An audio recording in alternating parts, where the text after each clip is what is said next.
जय मशान कालिका देवी। दोस्तों नमस्कार। साधना सिद्धि अघोरी चैनल में मैं आप सभी लोगों का हार्दिक स्वागत करता हूं। और आज एक बहुत बेहतरीन अप्सरा की साधना लेके आ चुका हूं दोस्तों आपके लिए। अनुमलोचना अप्सरा की साधना क्या जो इंद्र दरबार में 11 अप्सराओं का महत्व है, उसी में की एक महत्व ये अनुमलोचना अप्सरा की साधना मैं आपको देने जा रहा हूं दोस्तों। अनुमलोचना की अप्सरा की साधना क्या है, किस तरह से विधि विधान है, ये बताने से पहले दोस्तों अगर आप मेरे चैनल के ऊपर नए हैं तो मैं आप सभी लोगों से रिक्वेस्ट करूंगा कि मेरे चैनल को सब्सक्राइब कीजिए, बेल आइकॉन घंटी का बटन दबा दीजिए। जो मैं अलग अलग साधनाओं के बारे में वीडियो बनाता रहूं उसका नोटिफिकेशन फ़ौरन आप तक पहुंच जाए और उन साधना का आप लाभ उठा सके, मनवांछित फल प्राप्त कर सके और जीवन में सुख समृद्धि ऐश्वर्य हासिल कर सके दोस्तों। तो इसीलिए मेरे चैनल को सब्सक्राइब कीजिए और बेल आइकन घंटी का बटन दबा दीजिए। अनुमलोचना अप्सरा की साधना किस तरह से करनी है दोस्तों, चलो इसके थोड़ी सी जानकारी लेंगे। विधि विधान क्या है, किस तरह से करना है। मगर दोस्तों एक ही बात बताना चाहूँगा, कोई भी साधना अगर करनी है तो बगैर गुरु के बिल्कुल मत करना, गुरु के मार्गदर्शन में ही करना दोस्तों। अगर आपके पास कोई गुरु नहीं है तो सर्वप्रथम आपको गुरु पहला बना के लेना बहुत ज़रूरी है, क्योंकि उसका विधि विधान सही तरह से गुरु ही समझा के बता सकता है। या आपके ऊपर कोई शक्ति वार करने वाली हो या उसका परिणाम आपके ऊपर दुरुपयोग होने वाला हो तो उससे रोकने वाला सिर्फ गुरु ही होता है। तो सर्वप्रथम गुरु दीक्षा लेके ही आप कोई भी साधना कीजिए दोस्तों। और बगैर रक्षा कवच के कोई भी साधना बिल्कुल मत करना दोस्तों। कंपल्सरी रक्षा कवच धारण करके ही आपको साधनाएं करना है, क्योंकि आपका जीवन आपके परिवार के लिए अनमोल है। क्योंकि आपके लिए कुछ कम ज़्यादा हो गया तो आपके परिवार की परिस्थिति क्या होगी, इसके बारे में थोड़ा सा सोच लीजिए दोस्तों। इसलिए कंपल्सरी गुरु की परमिशन, गुरु की आज्ञा लेके साधना करना है और रक्षा कवच धारण करके ही साधना करना है दोस्तों। चलिए दोस्तों, अनुमलोचना साधना अप्सरा की क्या है, किस तरह से है, इसके बारे में थोड़ी सी जानकारी लेंगे दोस्तों। साधना विधि बहुत आसान तरीके से है दोस्तों। ये साधना आप घर पर बैठ के कर सकते हैं। क्या आपको इस अप्सरा के साधना के लिए किधर बाहर जंगल में, मशान में, शमशान में, कब्रिस्तान में जाने की कोई ज़रूरत नहीं है। आप इस साधना को घर पर कर सकते हैं, मगर कंडीशन एक ही है। इस अप्सरा की कंडीशन एक ही है कि वो जो कमरा है वो पूरी तरह से साफ सुथरा होना बहुत ही ज़रूरी है। उस कमरे में से सुगंधित वासने आना बहुत ज़रूरी है, सुगंध आना बहुत ज़रूरी है। गंदा कमरा बिल्कुल नहीं चलेगा। और कुछ पुराने टूटी फूटी चीज़ें वगैरह आपने अगर वहाँ पे रखी हैं तो वो सब निकाल दीजिए दोस्तों। और खूबसूरत चीज़ें, मतलब खुशबूदार चीज़ें वहाँ पे रखिए, जिसके माध्यम से सिर्फ और सिर्फ खुशबू आए। ऐसी चीज़ों का आपको वहाँ पे रखना है। उस कमरे में से सिर्फ खुशबू आना चाहिए और कमरा साफ सुथरा रहना चाहिए दोस्तों। ये किसी भी शुभ शुक्रवार के दिन से आप ये साधना शुरू कर सकते हो क्या, या पूर्णिमा के दिन से साधना शुरू कर सकते हो, या दिवाली के शुभ मुहूर्त पर भी आप ये साधना अप्सरा की शुरू कर सकते हो दोस्तों। क्या इसमें आपके वस्त्र जो रहेंगे वो पूरी तरह से पीले वस्त्र रहने वाले हैं, वो भी बगैर सिए हुए। क्या किधर भी सिलाई नहीं होना चाहिए दोस्तों। तो आप धोती और ऊपर गमछा ले सकते हैं। और आसन जो आपका रहेगा वो भी पीला आसन रहने वाला है। और अप्सरा की माला से आपको ये मंत्र आपको जप करना है, या सर्वश्रेष्ठ माला मतलब रुद्राक्ष की माला, रुद्राक्ष की माला से भी आप ये जप शुरू कर सकते हैं। एकांत कमरे में रात्रि के 11 बजे आप ये साधना शुरू करना है। और ये जो साधना रहेगी सिर्फ और सिर्फ 7 दिन की, 7 दिन में प्रत्यक्ष साक्षात्कार दर्शन हो जाएंगे दोस्तों आपको। इसमें ज़्यादा इंतज़ार करने की ज़रूरत नहीं होती है। क्या ये सिर्फ 7 दिन की साधना है। और आपको क्या करना है, एक चौकी भी लेना है, उसके पे पीला वस्त्र डालना है दोस्तों। और एक खूबसूरत लड़की का फोटो उसके ऊपर रख के देना है दोस्तों। क्या और वहाँ पे एक चमेली का दीपक जलाना है, चमेली के तेल का दीपक जलाना है। और चमेली के फूल रखना बहुत ज़रूरी है। क्या और नैवेद्य में यहाँ पे लगेगी खीर। क्या खीर नैवेद्य में लगने वाली है दोस्तों। और दिन में आपको एक ही टाइम भोजन करना है जो रेगुलर रहेगा, और शाम में थोड़ी सी आपको खीर खा के बैठना है। क्या थोड़ा सा खीर ग्रहण करके आप ये साधना कर सकते हो दोस्तों। तो इसी हिसाब से जैसे जैसे आप साधना करने के लिए बैठते हो तो एक 2 दिन के बाद 2-3 दिन के बाद प्रैक्टिकली अनुभव होना बहुत ही शुरू हो जाते हैं दोस्तों। खुशबूदार हवा आ रही है, सुगंध अलग अलग तरीके से आ रहे, जैसा लोगान जल रहा है क्या, ऐसे अगर खुशबू आ रही है या एक अलग सी खुशबू, मतलब वातावरण प्रसन्न हो रहा है, तो आपको समझ लेना है कि इस अप्सरा के तक आपका मंत्र पहुंच रहा है और वो आपके ऊपर प्रसन्न हो रही है। क्या अप्सरा देवी आपके ऊपर प्रसन्न हो रही है, तो ऐसा करते करते करते दोस्तों 1, 2, 4 दिन 7 दिन में कोई इधर से उधर भागती हुई नजर आएगी, पायोलों की आवाज़ आएगी, क्या लड़की के हंसने की आवाज़ आएंगी, लड़कियों की बातें करने की आवाज़ आएंगी, बहुत अलग से अनुभव हो जाते हैं। हर एक साधक को अलग अलग अनुभव हो जाते हैं दोस्तों। उसी तरह यहाँ पर भी आपको अच्छे खासे अनुभव होना शुरू हो जाते हैं क्या।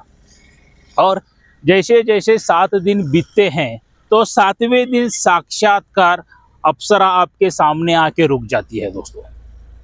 क्या साक्षात्कार सामने आके रुक जाती है, मगर यहाँ पे एक कंडीशन है दोस्तों। जब भी आप साधना के लिए बैठते हो ना, तो एक मंत्र है, इस अप्सरा को आह्वान करने का एक मंत्र है क्या। ये जो मैं मंत्र दिया हूं, इसकी एक माला आपको कहनी है। एक माला कह के आसन पर बैठना है, और उसके बाद क्या जो मैं उसका साधना विधि का जो ये मंत्र मैं दिया हूं, इसकी कम से कम 21 माला करना है। 7 दिन की ये साधना रहेगी, 21 माला, और आह्वान का जो मंत्र रहेगा वो 1 माला करके आपको बैठना है। दिशा जो रहेगी आपकी उत्तर की ओर मुख करके बैठना है दोस्तों।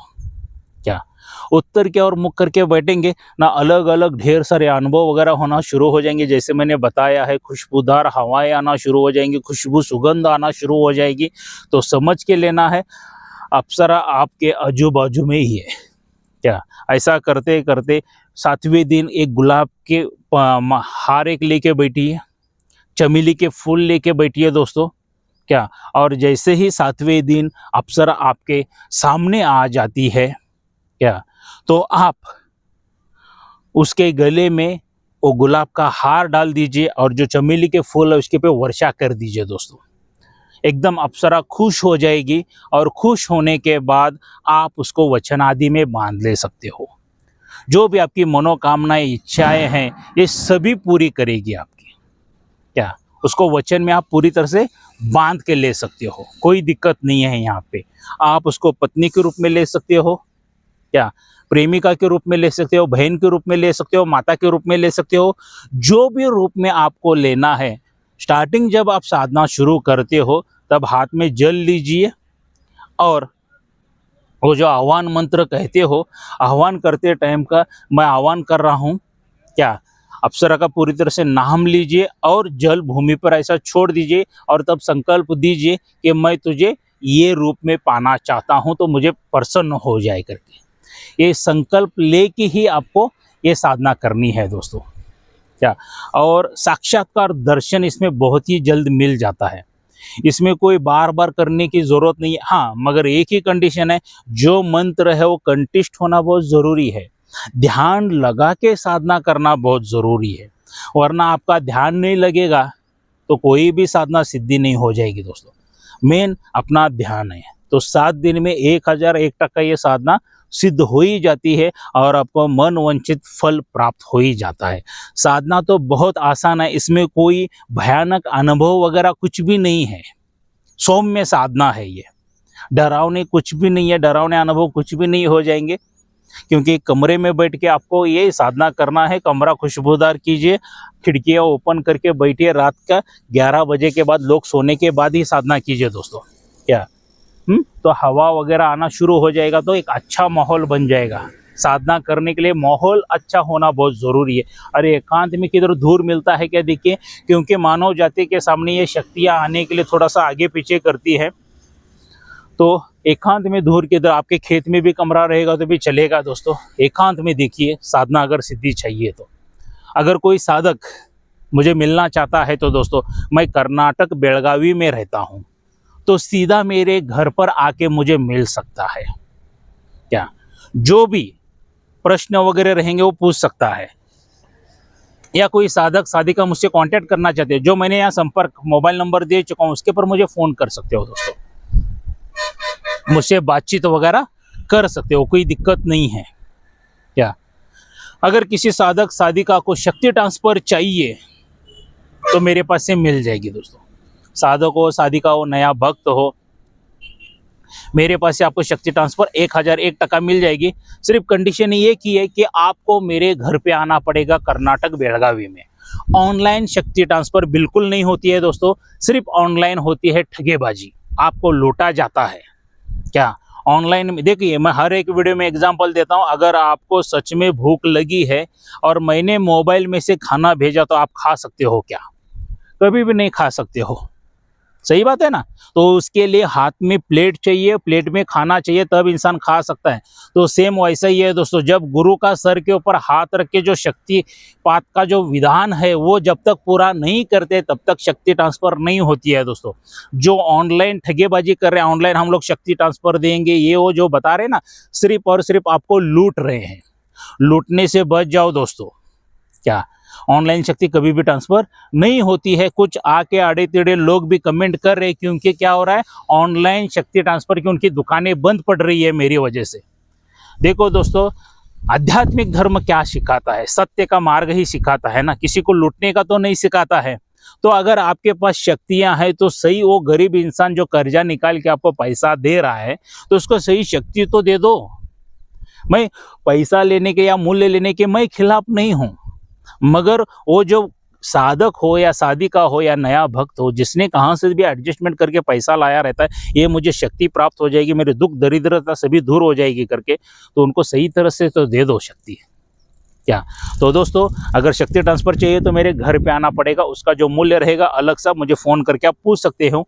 या कोई साधक सिर्फ साधनाएँ सीखना चाहता है तो साधना की सभी सामग्री मेरे पास से मिल जाएगी, साधना भी सिखाएंगे, पूरा ज्ञान भी देंगे, इसका मूल्य अलग सा रहेगा। क्या और सिर्फ सामग्री उतना ही चाहिए तो सामग्री का मूल्य अलग सा रहेगा, और सिर्फ रक्षा कवच उतना ही चाहिए तो रक्षा कवच 11,000 रुपये में मिलता है दोस्तों। मैं ये नहीं कहता हूँ कि ये सभी सामग्री मेरे पास से ही लीजिए, आपके गुरु के पास से भी आप ले सकते हैं, गुरु के मार्गदर्शन में भी ये साधना कर सकते हैं दोस्तों। क्या तो दोस्तों, इतनी बहुत अच्छी अप्सरा की साधना मैं आज आपको दे चुका हूं, तो ये साधना कैसी लगी ज़रूर मुझे लाइक करके बता देना, और हो सके तो इस वीडियो को ज़्यादातर ज़्यादा शेयर कीजिए, वायरल कर दीजिए दोस्तों, कि हर एक साधक साधिका के पास ये वीडियो पहुंच जाए। क्या और उनको भी एक अच्छी साधना मिल जाए, मनवंचित फल उनको भी प्राप्त हो जाए दोस्तों। देखिए दोस्तों, एक पुण्य कमाने का काम रहता है, जो वीडियो वायरल करके भी आप कमा सकते हो, और कुछ ये वीडियो जाने की वजह से कुछ लोग ठगने से भी बच सकते हैं दोस्तों। तो पुण्य कीजिए, कमाइए। मैं माता के पास तो यही प्रार्थना करूंगा। क्या जो भी ये वीडियो सुन रहे हैं, देख रहे हैं, इनकी मनोकामनाएं, इच्छाएं सभी पूरी हो, इनको सभी साधनाएं सिद्धि हो जाए, मन वंचित फल इनको प्राप्त हो जाए, इनके घर में सुख शांति समृद्धि ऐश्वर्य आ जाए, और इनके जीवन में से दुख दरिद्रता शत्रु ये सभी दूर हो जाए दोस्तों। तो इसलिए मेरे चैनल को सब्सक्राइब कीजिए। अगर सच में आपको ये वीडियो पसंद पड़ा है तो मेरे चैनल को सब्सक्राइब कीजिए, बेल आइकन घंटी का बटन दबा दीजिए दोस्तों। मिलते हैं अगले वीडियो में। जय मशान कालिका देवी।